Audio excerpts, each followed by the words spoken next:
So we're gonna call Exotic and see what we can find out here.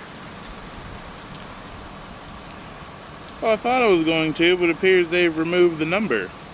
I guess they got a lot of people calling in.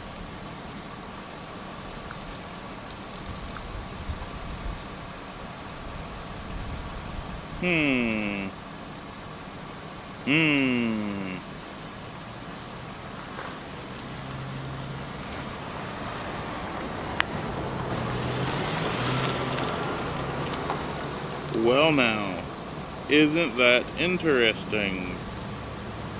I can't find their phone number anymore. Well, it says they have customer live support, but it's like, how do you do a live chat, you know? How does that work? They had a phone number. I know they did. I called them once before, but now the phone number is gone. Their website says, fill up the form below and we'll answer you shortly. We are passionate about our products as well as our consumers, and it shows in the level of service that we provide. We're always happy to help find the solution for your needs. If a solution doesn't already exist, we'll create a new solution that resolves your issue. We don't offer phone support or service at this time. We're actively working on implementing this for now. Please message us and we'll get back as soon as possible. Which is sad, because I swear I called them when I bought these things to ask questions. Now I don't see any real way to get in contact with them other than drop them an email. It says they have live chat, but I don't really see how that... Oh, there's a bubble over here. Is this? Yeah, this looks like a live chat.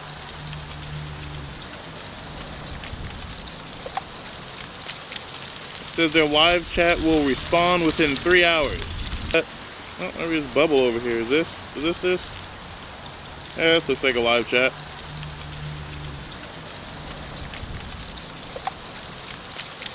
It says their live chat will respond within 3 hours.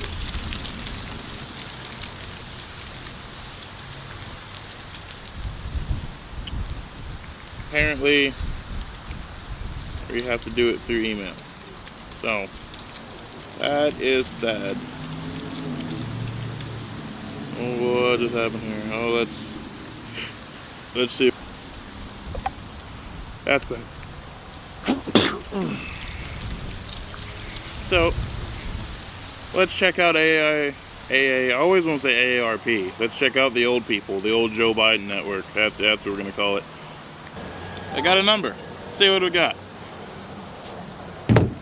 We'll even come a little closer.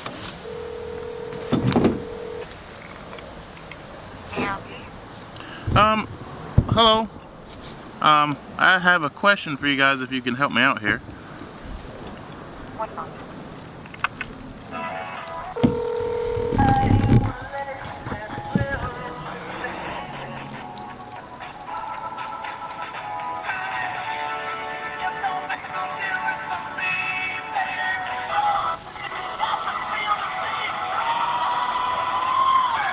Thanks for calling AARP. Hi. I have an odd question. Okay. So I purchased some head studs, not from you guys, but they are similar studs. And the instructions go into great detail of how to torque everything down, but absolutely nothing is mentioned about how you actually put the stud in the block. And I was curious how you guys put the studs in the block. What engine are you working on? It is a 12 valve, old 1996 12 valve. Okay, so our normal procedure would just be to make sure the threads in the block are clean, and then you can put a little bit of oil on the threads of the stud, and just go ahead and twist them in the block until they stop. Don't apply any extra pressure to them. And then you could drop the gasket and the head on, and go ahead and drop the washers down on there, and then go ahead and lube up the threads in the under portion of the nut. Mm-hmm. And then use the factory torque sequence, which would be like starting in the middle and working your way left and out, right out from the center. And then what is their final torque? Is it 125 foot-pounds? Yes, 125 foot-pounds for the big studs, and I believe it was 25 foot-pounds for the M8 bolts. Yeah, so do the M8s after you torque all the studs, but use that factory torque sequence and do them all to like 30 foot-pounds, and then set your torque wrench to 70 and do them all, and then finalize them at 125, and then you could do those 8mm ones. That would be our normal procedure. Okay, now I do have a question because I've heard a lot of people talk about it, and some people say that's what you're supposed to do, and other people say don't ever do it. Hot retorques. It really depends on what your goal is. If the block's not O-ringed, I wouldn't think about doing a hot retorque. Okay. A lot of times when the engine's that hot, it cuts the friction coefficient of the lube down by maybe half. So you'll go into an over torque really quick if the lube's hot. Okay. So I would never do a hot retorque unless you had the block O-ringed and the ring manufacturer, firing manufacturer requested it. That'd be the only time I would think about doing it. All right, and just for brief clarification, when you said the grease or the oil on the stud, are you talking about the oil that is in the stud in the block, or the oil that is closer to the nut on top of the head? Yeah, if there's any oil down in the hole, try to get that out, because you don't want the stud to hydro against that fluid. Okay. But the lower threads going to the block, doesn't matter what you put on that. You can put a little bit of engine oil if you don't have enough lube to do the nuts and the washers. Okay. Well, I thank you. No problem. Thanks. Thank you. Well, that solves that problem. So now we know the real answer behind hot retorques and to do or not to do. Hopefully you can hear me. I have no idea. I'm hoping the truck that drove by didn't completely mess up that that description. To clarify, you don't want to do a hot retorque if you don't have it fire ringed. That's what I gathered from that. And even then, there are steps to follow to make sure you don't fuck nothing up or over torque something. So because I don't have fire ringed in this block, I'm going to do the standard torque as it says, and we're going to see how this turns out. Let's get to it. Alright, so I got my cameraman Wally. Hopefully this doesn't go bad. I'm hoping it doesn't go bad. Cameraman Wally on the job. So, as we talked about yesterday, we learned that the short ones go down here. The medium-sized ones go here. And these nice long guys, of course with the core stud there, are going to go in the valve cover. And they've got these nice little caps that just fell off. So, what I think I'm going to do, since they came with such beautiful tools and sockets, which I'm highly appreciative of, I'm going to go ahead and install these guys, get them installed. It's pretty nice. I will say it's hard to install them backwards because the Allen head is on the part that's not supposed to go in the block. So it's kind of self-explanatory if you take the little caps off there. So now that we know that they just go in and stop, we can actually kind of install these guys a little bit, which is quite nice. So we're gonna start installing these guys. We're just gonna put them all in there, get them going.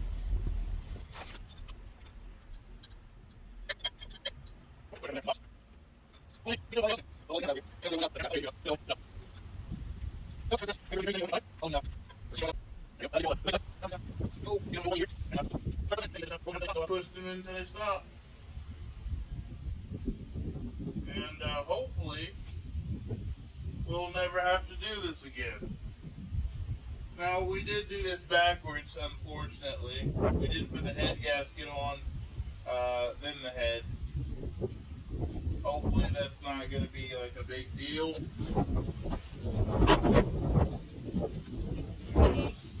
I don't know. I definitely don't know.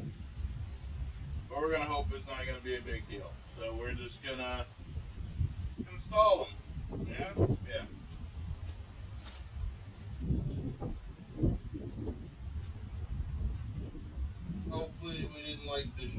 head gasket.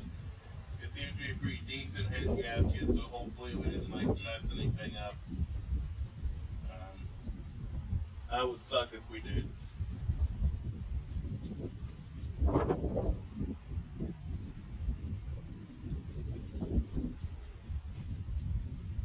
That one seems to have come to a stop. This one seems to be a bit higher than that one, really. I guess it's about the same.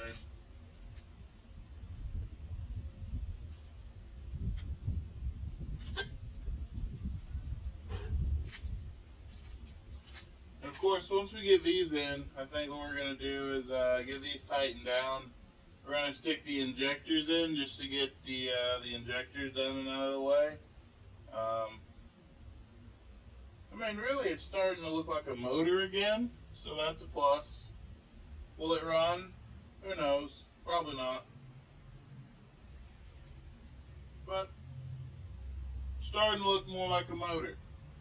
So we're just gonna keep doing the old twisty twists. And if I figure out how to do fast forward, I might fast forward through some of this just so you're not forced to watch me do this forever.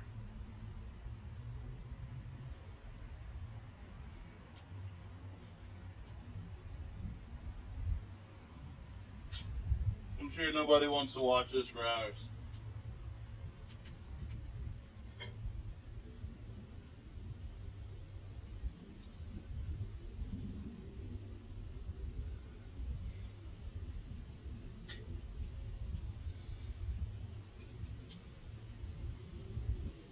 I know there's some people out there, it's like, well, mechanics should know everything all the time. If that was true, this little thing called all data wouldn't exist, where you can look up stuff that you don't know.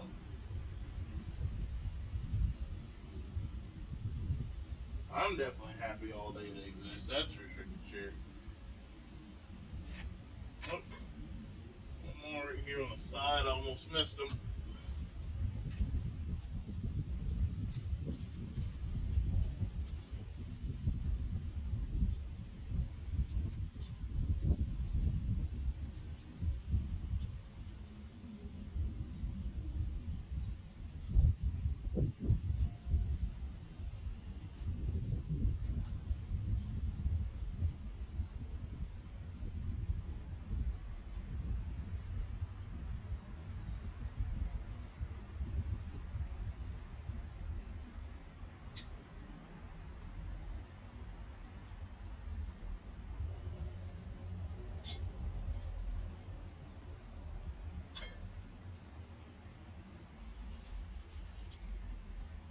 I will say that I kind of like the tool they sent. It is quite nice to have this longer Allen.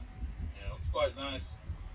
Not something that you come across too many times. Nice lengthy Allens. Usually short and usually in the way of everything. At least they thought about this.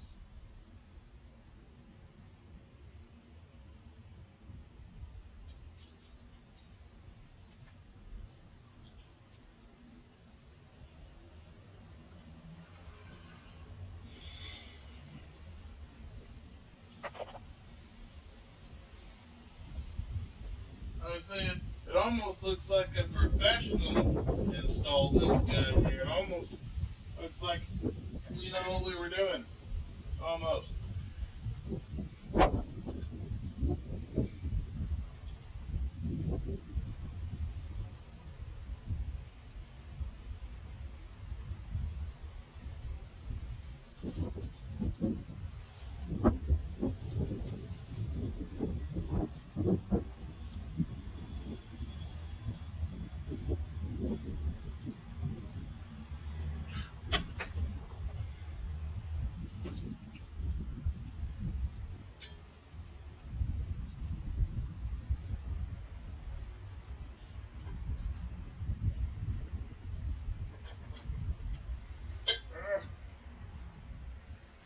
I got one off. That's a plus.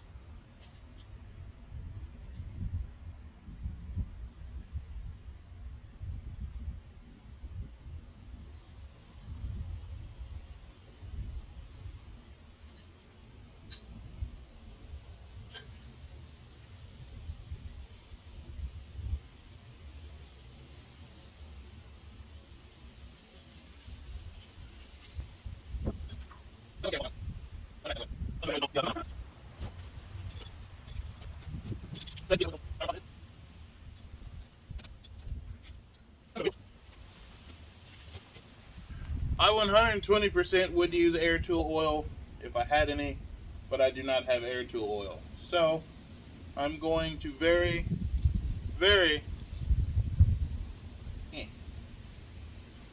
just a little smudge there. That's it, just a little smudge. Come back.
If you're curious to what I was doing, since I don't have any assembly lube, I was just taking a very small amount of axle grease, sticking it on the end, and you take it, and it seems to fit perfectly in there. Give it a little twist, and repeat process to the other one.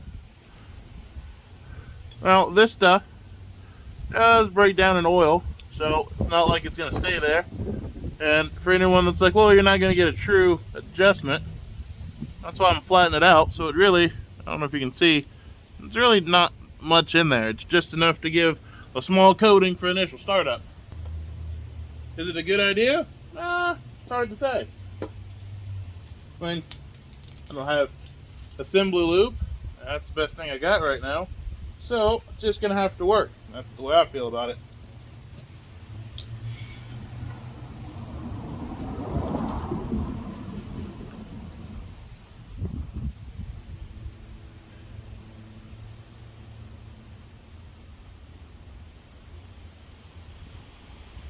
I feel like these caps are put on here so that you just run it down by hand, because it's hard to get this little cap off without unscrewing it. So I feel like that was something they did on purpose, because they got little grips on the side of them.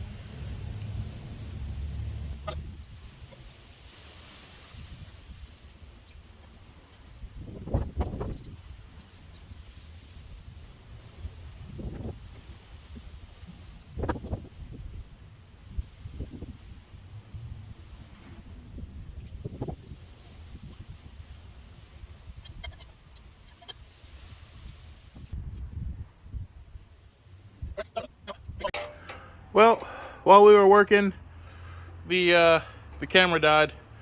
I don't know how much footage it got. Hopefully it got most of it.